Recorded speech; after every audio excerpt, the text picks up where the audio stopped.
Well, thank you for asking. Yeah, we're keen to involve our community in learning about anatomy, specifically by means of, cadaver exploration. So that's kind of our niche, is to explain the complexity of the human form as it presents in individual examples, which we're privileged to be on the receiving end of, having a donor program of our own, and also tapping into other donor programs when we don't,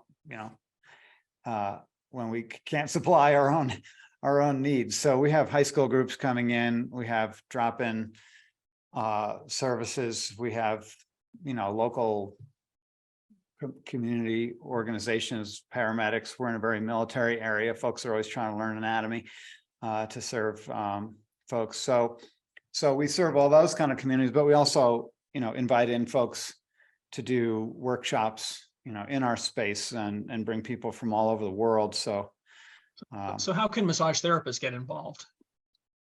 Send money. Okay.